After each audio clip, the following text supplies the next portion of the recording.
warahmatullahi Nama saya wabarakatuh. Nimas, saya berasal dari Palembang. Baik Ibu. Terkait dengan sawit juga ya Pak. Oke. Kebetulan kita ada baru tanam. Iya. Masa tanamnya baru setahun. Baik. Itu saya perhatikan sekarang ini ada sudah beberapa pokok, bahkan saya bilang cenderung nambah. Itu kok batangnya itu patah-patah, batang daunnya patah-patah. Kemudian masih ada yang muda. Baik. Pucuknya masih berjalan Pak, masih berjalan. Dan saya perhatikan itu makin merambat. Ini replanting atau tanah Enggak baru Pak, Bu? saya baru ada buka lahan. Lahan baru ya? Lahan baru. Baik. Kemudian yang kedua problem saya di lahan baru itu juga, itu daunnya tuh ada yang kuning-kuning. Baik. Memang tidak banyak Pak, tapi itu sepertinya ada kendala di situ. Baik. Gitu. Ada berapa persen lah. Kemudian yang ketiga, terkait dengan sawit yang umurnya 15 tahunan ke atas lah ya Iya. Pak. Saya perhatikan itu kan dia punya akar, Iya. itu udah keluar dari Sudah tanahnya naik, oke. gitu. Apakah itu bisa kita jadikan pembenah tanah lagi, atau memang harus direplanting lagi, harus kita memulai dari awal? Baik. Itu ya pertanyaan saya Pak terkait dengan sawit. Terima kasih. Baik Ibu, terima kasih. Yang pertama, kalau kita tahu ciri daun patah, daun kuning, daun karat, berarti yang dibutuhkan adalah unsur makro. Unsur makro apa yang harus kita tambahkan waktu Ibu buat ini tadi, waktu aplikasi, Ibu tambahkan abu dan garam.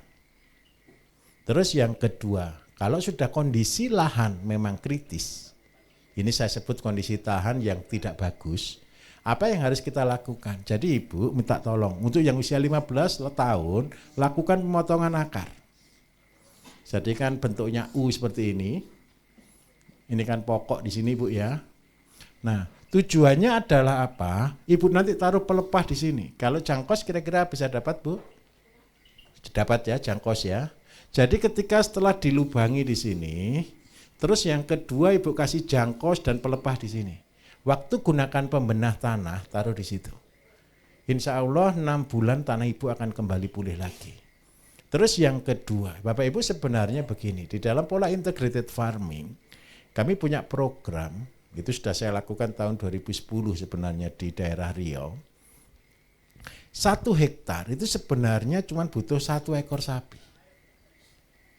Tujuannya apa? Kencingnya kita kumpulkan, kotoran kita kumpulkan, pelepah.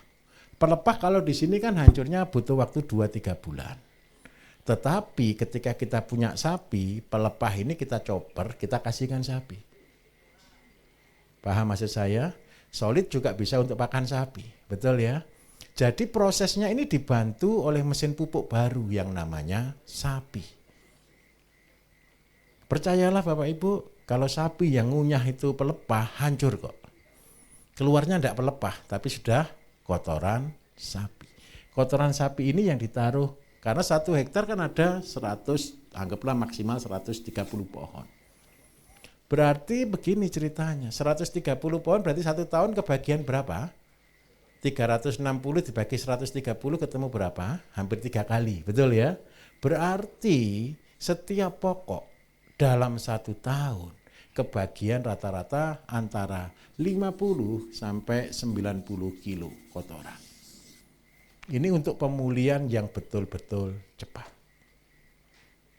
Jadi Ibu kalau mau berapa hektar minta maaf boleh tahu? Kalau sawit itu pasti 10 hektar ke atas Bapak Ibu.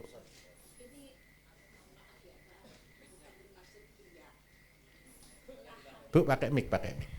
Lahan yang baru saya buka itu tujuannya itu untuk dana abadi. Andai kata Allah mengizinkan saya mencapainya untuk membangun pondok pesantren. Amin.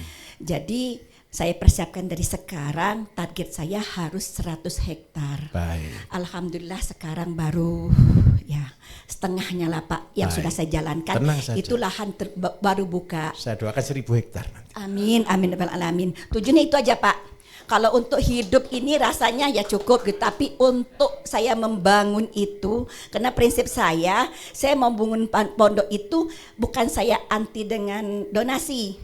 Tapi bagi saya tidak mau mengharapkan banyak. Amin. Karena kalau saya butuh 10 sak, ternyata donasi hanya sanggup kasih saya 1 sak, berarti saya bangunannya telat gitu loh. Makanya saya bangun dulu pondasi dana abadinya, berjalan itu insya Allah 3 tahun ke depan saya udah panen, baru saya mulai berguyur membangun pondok pesantrennya. Amin. Itu niat kami Pak, itu aja. Baik Ibu, saya dukung, saya support. Syukur-syukur nanti Ibu jalankan pola integrated farm yang lengkap. Ya. Kalau sudah sawit Bapak Ibu, aman.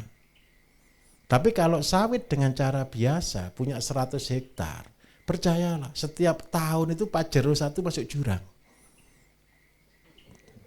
Loh iya, peserta pelatihan kami Bapak Ibu yang kemarin-kemarin ya gitu. Kenapa Pak datang pelatihan? Supaya Pajero saya tidak masuk jurang tiap tahun.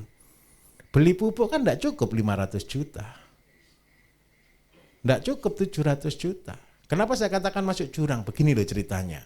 Habis dibelikan pupuk, dipupuk, tahu-tahu hujan. Selamat jalan. Nah apalagi musim hujan, ini kemarin peserta-peserta yang datang ini ya gitu. Pak baru aja Avanza 1 katut banjir. Nah saya minta tolong, Bu lakukan prosesnya. Ibu buat, Ibu saya doakan berhasil. Terus yang kedua, insya Allah begini, besok kalau buat pondok, saya minta maaf sekali. Jangan buat santri jadi pemalas.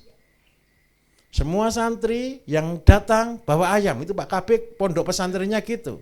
Daftarnya bawa induk ayam. Loh iya Pak. Lah punya sawit apalagi baru tanam, sebentar lagi masuk bunga buah pasir. Lah untuk apa lagi buah pasir? Untuk masih makan ayam. Ayam pasti gemuk-gemuk luar biasa. Jadi bagaimana caranya kalau kita membuat sawit dikombinasi sapi, dikombinasi dengan ayam. Ayamnya yang tukang garuk-garuk sawit. Buatkan kandang yang bisa bergeser. Tujuannya apa? Kandangnya di pohon sawit. Sehingga rumputnya bisa bersih. Yang nyapu sawitnya ayam, yang bersihkan ayam, yang mupuk ayam. Nah ini yang kita lakukan. Ibu saya minta tolong sekalian belikan sapi ya. 1 hektar 1 ekor. Saya jamin 100%.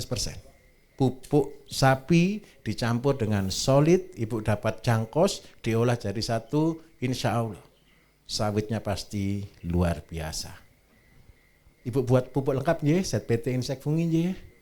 Insya Allah saya doakan besok pondok pesantrennya Ibu melahirkan anak-anak yang betul-betul berguna dan bermanfaat.